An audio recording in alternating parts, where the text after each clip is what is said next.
अस्सलामुअलैकुम दोस्तों और साथियों, उम्मीद है आप लोग खैरियत से होंगे। आज की वीडियो में हम बात करेंगे कि कुछ ऐसी अलामात या कुछ ऐसी तब्दीलियां जो आपके जिस्म में आपको महसूस हो जाती हैं, तो क्या उसके लिए ज़रूरी है कि आप उसकी तहकीक करें, अपने किस डॉक्टर को आप दिखाएंगे और कौन से टेस्ट आमतौर पे करवाने होते हैं। ये बिल्कुल ऐसे ही है जैसे मौसम तब्दील होता है, यानी गर्मी से सर्दी या सर्दी से गर्मी में जब जाता है मौसम, तो हम अपने महसूसात की वजह से जो हमें फ़ील हो रहा होता है तो हम अपने कपड़े तब्दील करते हैं कि गर्मियों में हमारे कपड़े कुछ और होते हैं और सर्दियों में कुछ और होते हैं।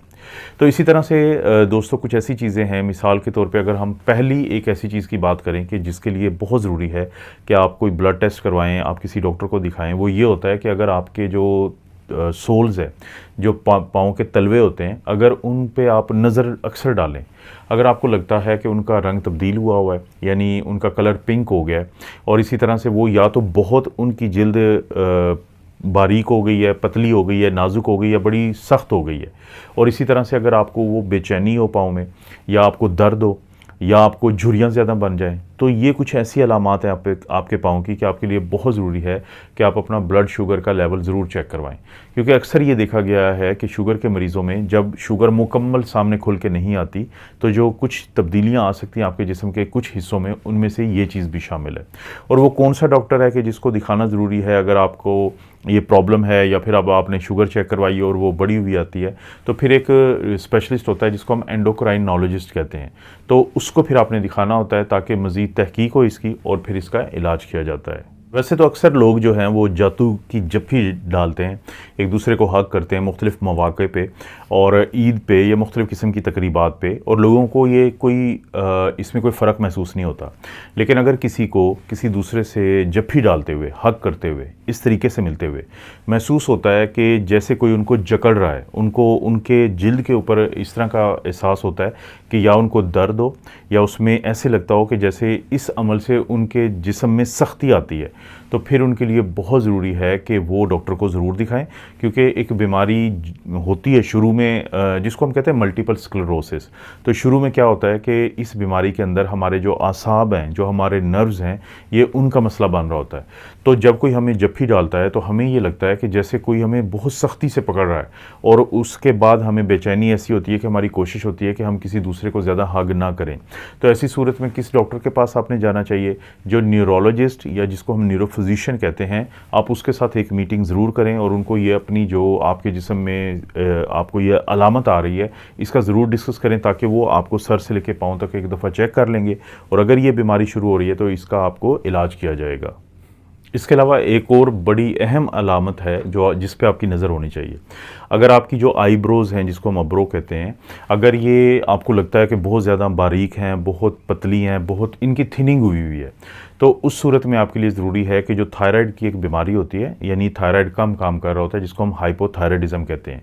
क्योंकि बाद में तो इसमें और भी अलामात आ जाती हैं, जैसे हर वक्त की थकावट, और उसके अलावा कब्ज़ का ज़्यादा रहना, और वज़न या तो ज़्यादा रहता है या कम करने के बावजूद काम नहीं होता। लेकिन अगर आपकी थिनिंग है तो आप अपना जो थायराइड का टेस्ट होता है, जिसको हम T3, T4 और TSH कहते हैं, तो ये करवा लें, या फिर जो आपका डॉक्टर होता है, जिसको हम जैसे मैंने जिक्र किया था एंडोक्राइनोलॉजिस्ट होता है, तो उससे आप रब्ता करें। क्यों ज़रूरी है इसके बारे में पता चलना? क्योंकि देखें, इसकी अहमियत को आप यहाँ से समझ लें कि अगर कोई खातून है, वो हामला है, प्रेग्नेंट है, और उसको हाइपोथायराइडिज़म है, उसकी तशख़ीस नहीं हो पाती, उसका इलाज नहीं हो पाता, तो क्या होगा कि उसके घर जो बच्चा पैदा होगा तो ज़हनी तौर पे उसकी जो सलाहियत है वो बहुत कम होती हैं बनिस्बत उन ख़वातीन के कि जिनको हाइपोथायराइडिज़म का मसला नहीं होता। तो इसलिए अगर आप में ये अलामत है कि आपकी जो अब्रो हैं, जो आपकी आईब्रोज़ हैं, वो थिन हैं, बहुत ज़्यादा बारीक हो गई हैं, और आपने उसको बारीक नहीं किया है, पतला नहीं किया है, तो इसका मतलब है कि ये बीमारी हो सकती है। इसी तरह से अगर आप में या आपके किसी प्यारे में, फैमिली के अंदर आपको महसूस होता है कि उनकी जो भूख है वो पहले से बहुत कम हो गई है, और आपको ये भी महसूस हो कि उनका वज़न भी कम हो रहा है, तो ये भी एक ऐसी अलामत है, एक ऐसा साइन है कि जिसके ऊपर फ़ौरी तौर पे तवज्जो देना बहुत ज़रूरी है। क्योंकि बाज़ का तो स्ट्रेस की वजह से, परेशानी की वजह से, किसी ज़हनी कैफ़ियत की वजह से इंसान कम खा रहा होता है, और ज़ाहिर है कि जब कम खाता है तो उसका वज़न भी कम होता है। लेकिन बाज़ औक़ात कोई ना कोई बड़ी बीमारी होती है। देखें, कुछ लोगों को जो मैदे का अल्सर होता है, या उनको जो मैदे की तेज़ाबियत गले में आती है, उसकी कैफ़ियत ऐसी होती है कि वो ना चाहते हुए भी खाना कम कर देते हैं, बहुत कम कर देते हैं। क्यों कम कर देते हैं? क्योंकि उनका दिमाग इस बात को समझता है कि जब भी मैं खाना खाता हूँ या खाती हूँ तो उसके बाद से मुझे ये मैदे की जलन होती है। तो इसका तरीका ये है कि आप गैस्ट्रोएंटरोलॉजिस्ट से रब्ता करें। मैदे का जो स्पेशलिस्ट होता है वो आपको मुकम्मल तौर पे इसकी तशख़ीस करेगा, आपको दवाई दी जाएगी। जब ये मसला कम हो जाएगा तो उसके बाद आपकी खुराक जो है वो प्रॉपर हो जाएगी और आपका जो गिरता हुआ वज़न है वो भी बेहतर हो जाएगा। लेकिन फ़र्ज़ करें कि गैस्ट्रोएंटरोलॉजिस्ट तो आपको ओके कर देता है, तो उसके बाद भी बहुत ज़रूरी है कि आप अपने मेडिकल स्पेशलिस्ट को दिखाएं। बहुत दफ़ा होता है कि हम लोग बहैसियत डॉक्टर के लोगों को उनके कम होते हुए वज़न से या कम होती हुई भूख से बहुत सारी चीज़ों को पकड़ लेते हैं या पहचान लेते हैं, उनको इन्वेस्टिगेट करके या टेस्ट करके। तो भूख का अचानक कम हो जाना और वज़न का कम होना ये ऐसी अलामत है, एक ऐसा साइन है कि अगर आप में आपके किसी प्यारे में है तो अपने डॉक्टर से ज़रूर बात करें। इसके बाद एक और जो अलामत है वो बहुत कॉमन है। लोगों को जो इच होती है, ये ख़ारिश होती है। बहुत सारे लोग ये ख़ारिश करते रहते हैं और जाके डॉक्टर से बात नहीं करते। वो क्यों करते रहते हैं? क्योंकि जब भी ये ख़ारिश करेंगे तो इनके दिमाग से ऐसे हार्मोन जो सेरोटोनिन नामी वो ख़ारिज होते हैं। इनको अच्छा लगता है ख़ारिश करना। तो लेकिन मसला क्या है? देखें, जो इच होती है या ख़ारिश होती है बाज़ का तो ये एक आम सी वजह से होती है। जैसे आपने मौसम तब्दील हुआ, आपने कपड़े नए लिए, उनका फैब्रिक बाज़ औक़ात लो क्वालिटी का होता है तो उससे आपका जिस्म एलर्जिक होता है। बाज़ औक़ात आपको कोई कीड़े मकोड़े वगैरह काट लेते हैं तो उससे आपको ख़ारिश रहती है। बाज़ औक़ात किसी खाने की वजह से ये हो सकता है। और एक बड़ी मशहूर बीमारी है जिसको हम स्केबीज़ कहते हैं। हालांकि वो ख़तरनाक बीमारी है, उसके लिए भी बहुत ज़रूरी है कि फ़ौरी डॉक्टर से बात करें। लेकिन बाज़ औक़ात यही जो ख़ारिश होती है, जो हम आम तौर पे समझते हैं कि शायद आम सी चीज़ है, तो इसका ताल्लुक शुगर से हो सकता है। बाज़ औक़ात हम जब जिगर में कोई सोजिश या इन्फ्लेमेशन चल रही होती है और जिगर के जो एंजाइम होते हैं और बिलिरुबिन वगैरह होती है वो बढ़ी हुई होती है, तो बिलिरुबिन बढ़ने की वजह से ख़ास तौर पे ये ख़ारिश होती है। और इसी तरह से बाज़ औक़ात जो देखें, गुर्दों का काम क्या है कि वो यूरिया और क्रेटिनिन के साथ साथ हमारे जिस्म से तेज़ाब को या हाइड्रोजन आयन को निकालते हैं। जब हमारे अंदर गुर्दों की ख़राबी चल रही हो तो जहाँ पे यूरिया और क्रेटिनिन बढ़ते हैं तो वहाँ पे ये तेज़ाबियत या हाइड्रोजन आयन भी बढ़ता है, तो उसकी वजह से भी ये जो ख़ारिश होती है ये जन्म लेती है। तो अगर आप में या आपके किसी प्यारे में को आप नोट करते हैं कि हर वक्त वो ख़ारिश करता है, तो ये भी एक ऐसी अलामत है कि जिसके बाद आपके लिए बहुत ज़रूरी है कि आप ख़ुद या अपने प्यारे को डॉक्टर के पास ज़रूर लेके जाएं और मुआयना करवाएं।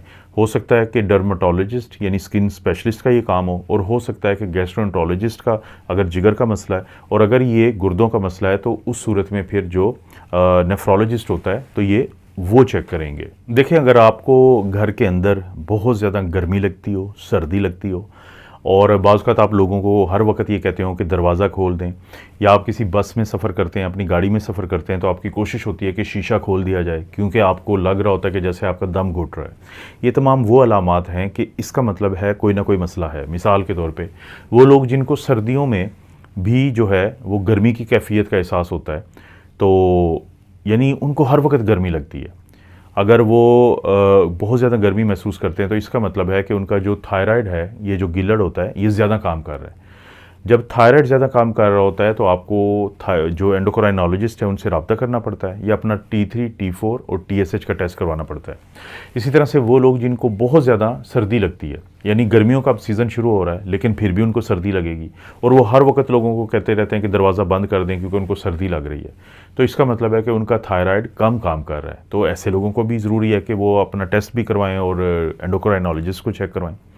लेकिन अगर आप कहीं पे भी बैठते हैं तो आपकी कोशिश होती है कि क्योंकि मेरा दम घुट रहा है तो आप खिड़की खुलवाते हैं, आप शीशा खुलवाते हैं, तो फिर आपको जो दिल का डॉक्टर है, कार्डियोलॉजिस्ट है, उनसे ज़रूर चेक करवा लेना चाहिए। क्योंकि बहुत सारे लोग जिनको दिल का मसला होता है और उनको आइडिया नहीं होता, उनकी अभी तशख़ीस नहीं हुई होती, तो उनके अंदर ये जो अलामत है ये जन्म लेती है कि उनको दूसरे लोग भी बैठे होंगे लेकिन उनको लगता है कि उन तक हवा नहीं आ रही है और उनको उनका सांस रुकता हुआ महसूस हो रहा है।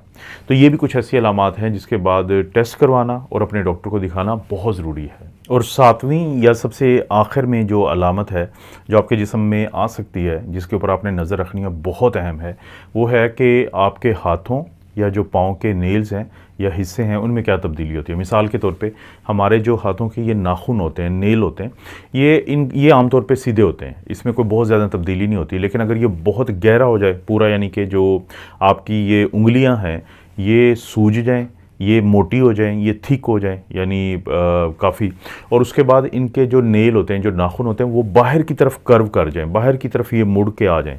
तो ये ख़ास किस्म की एक तब्दीली होती है, इसको हम कहते हैं डिजिटल क्लबिंग या क्लबिंग ऑफ नेल्स। तो ये क्या बताता है? ये बताता है कि आपके हार्ट का कोई मसला है या आपके फेफड़ों का मसला है, तो ऑक्सीजन पूरी नहीं पहुंच रही, उसकी वजह से ये मसला होता है। तो और बाज़ औक़ात आंतों का मसला होता है, जैसे सीलिया की डिज़ीज़ होती है। तो इन तमाम सूरतों में ज़रूरी है कि आप दिल के स्पेशलिस्ट यानी कार्डियोलॉजिस्ट या फेफड़ों के स्पेशलिस्ट पल्मोनोलॉजिस्ट से ज़रूर रब्ता करें।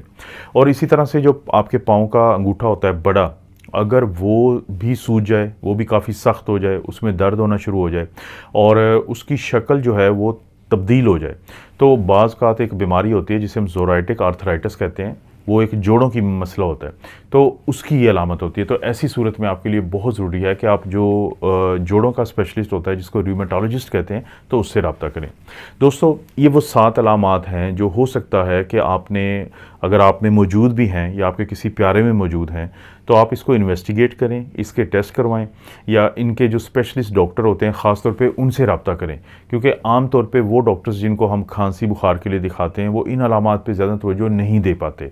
तो कोशिश ये करें कि जो मैंने बताए हैं कि इनके स्पेशलिस्ट डॉक्टर हैं, उनसे रब्ता करेंगे तो यकीनन आपको बहुत ज़्यादा फ़ायदा होगा। आपको पता है दोस्तों, इस चैनल पर इस तरह की वीडियोज़ मिलती रहती हैं। वीडियो को लाइक करें, चैनल को सब्सक्राइब करें और घंटी का जो निशान है, बेल आइकॉन है, उसको भी ज़रूर प्रेस कर दें। और कोई भी वीडियो को लगता है कि किसी दोस्त रिश्तेदार को फ़ायदा दे सकती है, तो उसको शेयर के ऑप्शन से ज़रूर शेयर करें। आप अपना और अपनी फैमिली का ख्याल रखें। अल्लाह ताला आपको और आपकी फैमिली को हर किस्म की बुराई, बीमारी और आजमाइश से महफूज रखें।